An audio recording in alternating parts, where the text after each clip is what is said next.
नमस्कार प्यारे साथियों। तो आप लोग कैसे हैं? आशा करते हैं आप लोग बिल्कुल सही होंगे। तो इस सेशन में लूसेंट किताब का जो है वह निचोड़ लिया है, जिसमें बायोलॉजी का मोस्ट इम्पॉर्टेंट प्रश्न होने वाले हैं प्यारे साथियों। और यह प्रश्न जो है एग्ज़ाम में कहीं न कहीं पूछे गए सवाल है प्यारे साथियों, ठीक है।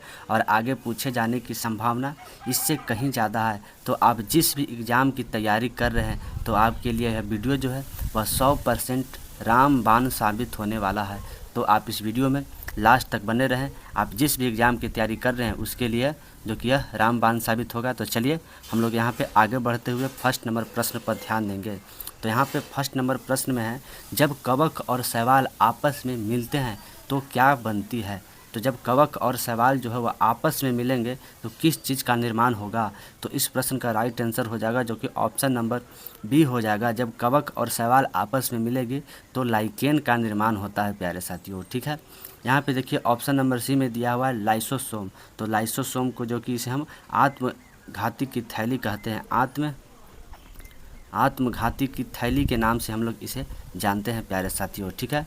तो चलिए हम लोग यहाँ पे दूसरा नंबर प्रश्न पर ध्यान देंगे। निम्नलिखित में से किस तंत्र के तहत आँख की पुतली फैलती है। तो किस तंत्र के तहत जो है वह आँख की जो पुतली है वह फैलेगी। तो इस प्रश्न का राइट आंसर हो जाएगा ऑप्शन नंबर ए, जो कि अनुकंपित तंत्र के तहत जो है वह आँख की पुतली जो है वह फैलती है प्यारे साथियों, ठीक है। तो चलिए हम लोग यहाँ पे तीसरा नंबर प्रश्न पर ध्यान देंगे। तो यहाँ पे प्रश्न में बोल रहा है, निम्नलिखित में से किसकी कमी से बच्चों का मानसिक शारीरिक विकास जो है वह अवरुद्ध हो जाता है, यानी कि रुक जाता है। तो इस प्रश्न का जो है वह बिल्कुल राइट आंसर हो जाएगा ऑप्शन नंबर सी, थायरोक्सिन की कमी से जो है वह बच्चों की मानसिक शारीरिक एवं विकास जो है वह अवरुद्ध पड़ जाता है प्यारे साथियों, ठीक है। यहाँ पे देखिए हीमोग्लोबिन दिया हुआ है। तो हीमोग्लोबिन जो कि इसके कारण जो है वह रक्त लाल रहता है प्यारे साथियों, ठीक है। तो चलिए हम लोग यहाँ पे फोर्थ नंबर प्रश्न पर ध्यान देंगे।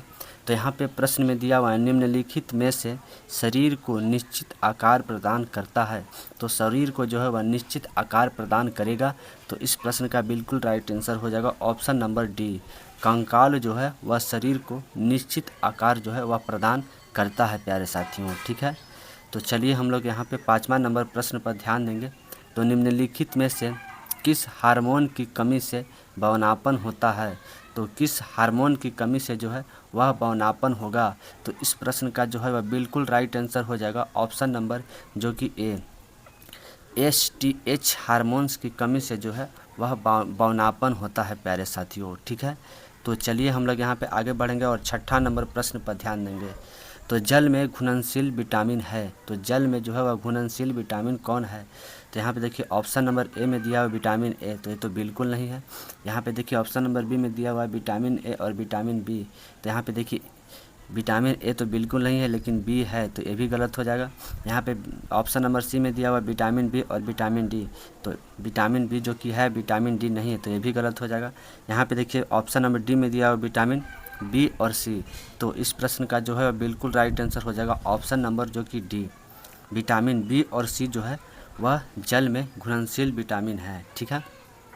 तो चलिए हम लोग यहाँ पे आगे बढ़ते हुए सातवां नंबर प्रश्न पर ध्यान देंगे। तो निम्नलिखित में से किस ग्रंथि से दूध ग्रंथि स्राव होता है। तो कौन सी ग्रंथि से जो है वह दूध ग्रंथि को स्राव होता है। तो इस प्रश्न का राइट आंसर हो जाएगा ऑप्शन नंबर ए, बहिस्रावी ग्रंथि से जो है वह दूध ग्रंथि का स्राव होता है प्यारे साथियों, ठीक है। तो चलिए हम लोग यहाँ पे आठवां नंबर प्रश्न पर ध्यान देंगे। तो अधिवृक्क ग्रंथि से निकलने वाले हार्मोन को क्या कहा जाता है। तो अधिवृक्क ग्रंथि से जो निकलने वाले हार्मोन है उसको हम लोग क्या कह सकते हैं। तो लड़ो और उड़ो उसे कह सकते हैं, लड़ो और उड़ो के नाम से इसे जानते हैं प्यारे साथियों, ठीक है। तो चलिए हम लोग यहाँ पे नौवां नंबर प्रश्न पर ध्यान देंगे। तो निम्नलिखित में से विटामिन B7 से होने वाला रोग है। तो विटामिन B7 से जो है वह होने वाला कौन सा रोग है प्यारे साथियों। तो इस प्रश्न का राइट आंसर हो जाएगा ऑप्शन नंबर डी, जो कि बालों का गिरना जो है वह विटामिन B7 की कमी से होता है। और विटामिन B7 का रासायनिक नाम क्या है। तो बायोटीन, बायोटिन जो है वह विटामिन B7 का रासायनिक नाम होता है। यहाँ पे देखिए जनन शक्ति का कम होना यह किस विटामिन की कमी से होता है, तो विटामिन E की कमी से जो है वह जनन शक्ति का कम होना होता है। रक्त का थक्का नहीं बनना या विटामिन K के कारण होता है। तो चलिए हम लोग यहाँ पे आगे बढ़ते हैं और 10वां नंबर प्रश्न पर ध्यान देंगे। ग्लूकोज और ग्लूकोज मिलने से क्या होता है, तो जब ग्लूकोज और ग्लूकोज को आपस में मिलाएंगे तो क्या बनेगा, तो इस प्रश्न का राइट आंसर हो जाएगा ऑप्शन नंबर बी, जो कि यह माल्टोज का निर्माण करेगा प्यारे साथियों। ठीक है, जब ग्लूकोज और ग्लूकोज को जब हम मिलाते हैं तो माल्टोज का निर्माण करता है प्यारे साथियों। ठीक है, तो चलिए हम लोग यहाँ पे आगे बढ़ते हुए प्रश्न नंबर 11 पर ध्यान देंगे। निम्नलिखित में से विटामिन ई का रासायनिक नाम क्या है, तो विटामिन ई का जो है वह रासायनिक नाम क्या है, तो इस प्रश्न का राइट आंसर हो जाएगा ऑप्शन नंबर जो कि ए, टोकोफेरॉल जो है और विटामिन ई का रासायनिक नाम है प्यारे साथियों। ठीक है, यहाँ पे देखिए पायरिडॉक्सिन दिया हुआ है, तो विटामिन B6 का जो है यह रासायनिक नाम है। ठीक है, तो चलिए हम लोग यहाँ पे आगे बढ़ते हुए जो कि प्रश्न नंबर जो हम लोग 12 पर ध्यान देंगे। तो निम्नलिखित में से तंत्रिका ऊतक की इकाई को क्या कहा जाता है, तो तंत्रिका ऊतक की इकाई को किस नाम से जानते हैं, तो इस प्रश्न का राइट आंसर हो जाएगा ऑप्शन नंबर ए, न्यूरॉन को जो है वह तंत्रिका ऊतक की इकाई के नाम से जाना जाता है प्यारे साथियों। ठीक है, तो चलिए हम लोग यहाँ पे आगे बढ़ते हुए 13 नंबर प्रश्न पर ध्यान देंगे। पावर हाउस ऑफ सेल किसे कहा जाता है, तो पावर हाउस ऑफ सेल से किसे जानते हैं, तो इस प्रश्न का राइट आंसर हो जाएगा जो कि ऑप्शन नंबर बी हो जाएगा, माइटोकॉन्ड्रिया को जो है वह पावर हाउस ऑफ सेल के नाम से जानते हैं, जो कि इसकी माइटोकॉन्ड्रिया की जो खोज है 1886 ईस्वी में किया गया था प्यारे साथियों, और इसका खोज जो है वह अल्टमैन वैज्ञानिक के द्वारा किया गया था। ठीक है, यहाँ पे देखिए दिया हुआ है पादप कोशिका, तो पादप कोशिका इसमें कोशिका भित्ति पाई जाती है, इसमें कोशिका भित्ति जो है वह पाई जाती है प्यारे साथियों। ठीक है, लेकिन जंतु कोशिका में जो है वह कोशिका भित्ति नहीं पाई जाती है। तो चलिए हम लोग यहाँ पे आगे बढ़ते हुए 14 नंबर प्रश्न पर ध्यान देंगे। तो निम्नलिखित में से कौन वसा में घुलनशील विटामिन है, तो वसा में घुलनशील विटामिन कौन है, तो देखिए यहाँ पे विटामिन ए और विटामिन ई और विटामिन डी जो है वह वसा में घुलनशील विटामिन है प्यारे साथियों। ठीक है, तो चलिए हम लोग यहाँ पे आगे बढ़ते हैं और प्रश्न नंबर जो है हम लोग 15 पर ध्यान देंगे। तो निम्नलिखित में से कौन सा विटामिन हमारे शरीर में संश्लेषण होता है, जो कि वह कौन सा विटामिन है जो हमारे शरीर में जो है वह संश्लेषण होता है, तो इस प्रश्न का राइट आंसर हो जाएगा option number A, vitamin D और विटामिन के जो है वह हमारे शरीर में संश्लेषण होता है प्यारे साथियों। ठीक है, तो चलिए हम लोग यहाँ पे जो है वह आगे बढ़ते हुए प्रश्न नंबर 16 पर ध्यान देंगे। तो निम्नलिखित में से वायरस से होने वाला रोग है, तो वायरस से जो है वह होने वाला रोग है, तो इस प्रश्न का राइट आंसर हो जाएगा ऑप्शन नंबर डी, जो कि छोटी माता, चेचक और खसरा ये तीनों जो है वह वायरस से होने वाला रोग है प्यारे साथियों। ठीक है, तो चलिए हम लोग यहाँ पे 17 नंबर प्रश्न पर ध्यान देते हुए बढ़ेंगे। कोशिका भित्ति किस चीज़ का बना होता है, तो कोशिका भित्ति जो है वह किस चीज़ का बना होता है, तो इस प्रश्न का जो है वह बिल्कुल राइट आंसर हो जाएगा ऑप्शन नंबर जो कि ए, कोशिका भित्ति जो है वह सेलुलोज का बना होता है प्यारे साथियों। ठीक है, तो चलिए हम लोग यहाँ पे जो है वह आगे बढ़ते हुए प्रश्न नंबर 18 पर ध्यान देंगे। निम्नलिखित में से पीलिया रोग किस अंग के प्रभाव करता है, तो पीलिया रोग जो है वह किस अंग को प्रभाव करता है, तो इस प्रश्न का राइट आंसर हो जाएगा ऑप्शन नंबर जो कि बी, यकृत जो है पीलिया रोग जो है वह यकृत को प्रभावित करता है प्यारे साथियों। ठीक है, तो चलिए यहाँ पे हम लोग आगे बढ़ते हुए प्रश्न नंबर जो कि 19 पर ध्यान देंगे। रेबीज किस अंग को प्रभावित करता है, तो रेबीज जो है वह किस अंग को जो है वह प्रभावित करेगा, तो इस प्रश्न का राइट आंसर हो जाएगा ऑप्शन नंबर बी, रेबीज जो है वह तंत्रिका तंत्र को जो है वह प्रभावित करता है प्यारे साथियों। ठीक है, तो चलिए हम लोग यहाँ पे जो है 20 नंबर प्रश्न पर ध्यान देंगे। तो निम्नलिखित में से नख, खुर और सींग किस ऊतक से बने होते हैं, तो नख, खुर और सींग जो है वह किस ऊतक से बने होते हैं, तो इस प्रश्न का राइट आंसर हो जाएगा ऑप्शन नंबर ए, कीरेटिन से जो है वह नर, खुर और सींग बने होते हैं प्यारे साथियों, ठीक है। तो चलिए हम लोग यहाँ पे 21 नंबर प्रश्न पर ध्यान देते हुए बढ़ेंगे। मत्स्य पालन का अध्ययन को निम्नलिखित में से क्या कहा जाता है? तो मत्स्य पालन के अध्ययन को जो है वह हम लोग क्या कहते हैं? तो इस प्रश्न का जो है वह बिल्कुल राइट आंसर हो जाएगा प्यारे साथियों, ऑप्शन नंबर जो कि ए, पीसी कल्चर जो है वह मत्स्य पालन के अध्ययन को कहा जाता है प्यारे साथियों, ठीक है। यहाँ पे देखिए ऑप्शन नंबर बी में दिया हुआ है सेरी कल्चर। तो सेरी कल्चर जो कि रेशम कीट पालन को कहा जाता है, रेशम कीट पालन को जो है वह सेरी कल्चर के नाम से हम लोग जानते हैं प्यारे साथियों। यहाँ पे देखिए ऑप्शन नंबर सी में दिया हुआ है एपी कल्चर। तो एपी कल्चर जो है वह मधुमक्खी पालन से जो है हम लोग से जो कि एपी कल्चर को हम लोग जानते हैं, ठीक है। तो चलिए हम लोग यहाँ पर जो है वह आगे बढ़ते हुए प्रश्न नंबर 22 पर ध्यान देंगे। समसूत्री विभाजन में कौन ध्रुव का निर्माण करता है? तो समसूत्री विभाजन में जो है वह कौन जो है वह ध्रुव का निर्माण करेगा? तो यहाँ पे इस प्रश्न का बिल्कुल राइट आंसर हो जाएगा ऑप्शन नंबर जो कि ए, तारकाय जो है वह समसूत्री विभाजन में ध्रुव का निर्माण करता है प्यारे साथियों, ठीक है। तो चलिए हम लोग यहाँ पे जो है वह आगे बढ़ते हुए प्रश्न नंबर जो कि हम लोग 23 पर ध्यान देंगे। तो यहाँ पे प्रश्न में दिया हुआ है प्रोकैरियोटिक में डीएनए किस प्रकार का रहता है? तो प्रोकैरियोटिक में जो डीएनए वह किस प्रकार का रहता है? तो इस प्रश्न का राइट आंसर हो जाएगा ऑप्शन नंबर जो कि ए, यह एकल सूत्र के रूप में जो है वह प्रोकैरियोटिक में डीएनए रहता है प्यारे साथियों, ठीक है। तो चलिए हम लोग यहाँ पर जो है वह आगे बढ़ते हुए प्रश्न नंबर जो कि 24 पर ध्यान देंगे। तो जीव द्रव का लगभग कितना प्रतिशत भाग जल का बना होता है?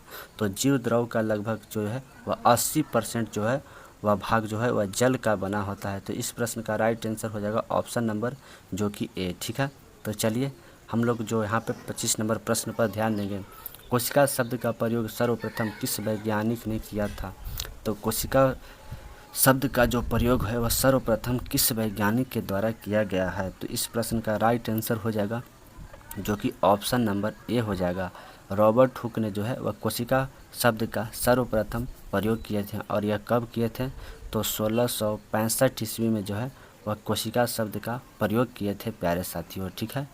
तो चलिए हम लोग जो है यहाँ पे आगे बढ़ते हुए प्रश्न नंबर जो हम लोग 26 पर ध्यान देंगे। तो यहाँ पे प्रश्न में दिया हुआ है निम्नलिखित में से कौन केवल जंतु कोशिका में पाया जाता है?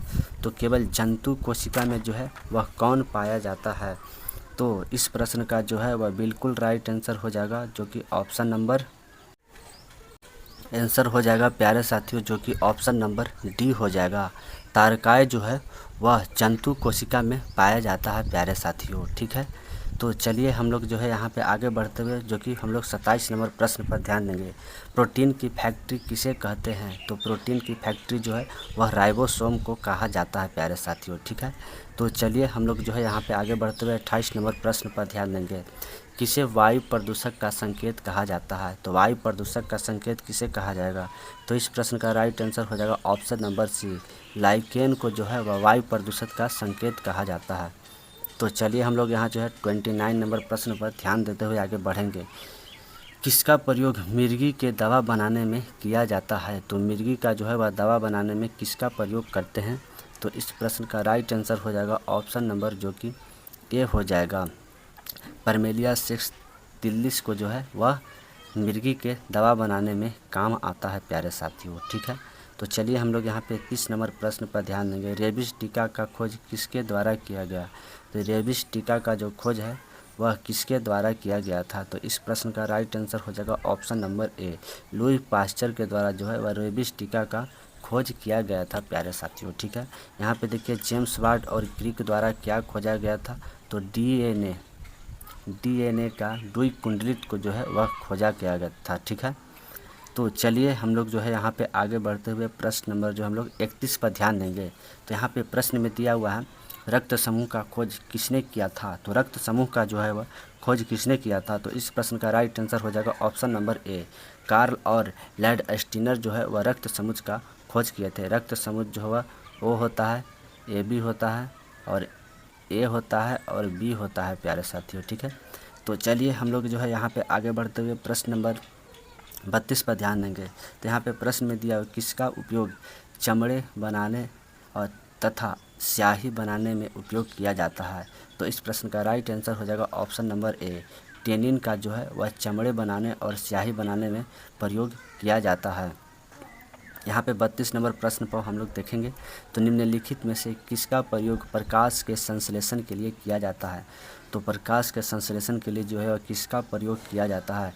तो यहाँ पे देखिए ऑप्शन नंबर ए में दिया हुआ है कार्बन डाइऑक्साइड, इसका प्रयोग करते हैं। पानी का भी प्रयोग किया जाता है और सूर्य के प्रकाश का भी प्रयोग किया जाता है। तो इस प्रश्न का राइट आंसर हो जाएगा ऑप्शन नंबर जो कि डी, उपयुक्त में से सभी जो है वह प्रकाश के संश्लेषण के लिए प्रयोग किया जाता है प्यारे साथियों, ठीक है। तो चलिए हम लोग यहाँ पे जो है 34 नंबर प्रश्न पर ध्यान देंगे। ऐसा कौन सा हार्मोन है जो गैस के रूप में पाया जाता है। तो गैस के रूप में जो पाया जाने वाला वो कौन सा हार्मोन है। तो इस प्रश्न का बिल्कुल राइट आंसर हो जाएगा ऑप्शन नंबर ए, एथिलीन जो है वह गैस के रूप में पाया जाने वाला एकमात्र हार्मोन है, ठीक है। तो चलिए हम लोग यहाँ पे 35 नंबर प्रश्न पर ध्यान देंगे। आलू किस भाग से आता है। तो आलू जो है वह किस भाग से आएगा। तो इस प्रश्न का राइट आंसर हो जाएगा ऑप्शन नंबर जो कि बी हो जाएगा। यहाँ पे बी कर दीजिएगा, यहाँ पे ए कर दीजिएगा, ठीक है। तो आलू जो है वह तना के रूप में पाया जाता है, ठीक है। चलिए हम लोग यहाँ पे आगे बढ़ते हुए प्रश्न नंबर जो हम लोग 36 पर ध्यान देंगे। गुणसूत्र में पाए जाने वाले अनुवांशिक पदार्थ क्या कहलाते हैं। तो गुणसूत्र में पाए जाने वाले अनुवांशिक पदार्थ को क्या कहते हैं। तो इस प्रश्न का राइट आंसर हो जाएगा ऑप्शन नंबर ए, जो कि इसे हम लोग जीमोन के नाम से हम लोग जानते हैं, यानी कि इसे हम लोग जीन भी कह सकते हैं, ठीक है। तो चलिए हम लोग यहाँ पर जो है आगे बढ़ते हुए प्रश्न नंबर जो कि 37 पर ध्यान देंगे। किस विभाजन एक कोशिका से दो कोशिका में बन जाता है। तो एक कोशिका से दो कोशिका में जो है वह कौन बनता है। तो समसूत्री विभाजन जो है वह एक कोशिका से दो कोशिका में बन जाता है प्यारे साथियों। यहाँ पे देखिए अर्धसूत्री विभाजन, तो यह एक कोशिका से बहु कोशिका में बनता है जो कि अर्धसूत्री विभाजन, ठीक है। तो चलिए हम लोग जो है यहाँ पे 38 नंबर प्रश्न पर ध्यान देंगे। कौन सा जीव को 4 जोड़ा हृदय होता है। तो 4 जोड़ा जो हृदय होता है यह किसका होता है। तो इस प्रश्न का राइट आंसर हो जाएगा ऑप्शन नंबर ए, केचुआ को जो है वह 4 जोड़ा हृदय होता है प्यारे साथियों, ठीक है। तो चलिए हम लोग यहाँ पे जो कि 39 नंबर प्रश्न पर ध्यान देंगे। निम्नलिखित में से कौन हमारे शरीर के रोग के संक्रमण से बचाता है। तो हमारे रोग के संक्रमण से जो है वह कौन बचाता है। तो इस प्रश्न का राइट आंसर हो जाएगा ऑप्शन नंबर जो कि ए, श्वेत रक्त कणिका जो है यानी WBC जो है वह हमारे शरीर को रोग प्रतिरोधक क्षमता को बनाए रखता है प्यारे साथियों, ठीक है। तो यहाँ पे आगे बढ़ते हुए प्रश्न नंबर जो हम लोग 40 पर ध्यान देंगे और अंतिम प्रश्न है। मस्तिष्क का वह कौन सा भाग है जो दर्द, ठंडा और गर्म को पहचानने का कार्य करता है। तो दर्द, ठंड और गर्म को जो है वह पहचानने का कार्य कौन सा करता है। तो इस प्रश्न का जो है वह बिल्कुल राइट आंसर हो जाएगा ऑप्शन नंबर जो कि बी, थैलेमस जो है वह दर्द, ठंडा और गर्म चीज़ को पहचानने के लिए जो यह प्रयुक्त होता है प्यारे साथियों। यहाँ पे देखिए सेरिब्रम दिया हुआ है। तो सेरिब्रम जो है वह ज्ञान, वाणी और इच्छा शक्ति को जो है यह पहचानने में मदद करता है प्यारे साथियों, ठीक है। तो चलिए हम लोग यहाँ पे आगे बढ़ते हुए, तो मेरे प्यारे साथियों आप लोग को यह वीडियो कैसा लगा। अगर पसंद आया तो आप लाइक और शेयर करना तो बिल्कुल मत भूलें। अगर आप लोग चैनल पर नए हैं तो आप लोग चैनल को ज़रूर से ज़रूर सब्सक्राइब कर लें। तो जय हिंद, नमस्कार प्यारे साथियों, आप लोग सदा खुश रहिए। जय हिंद।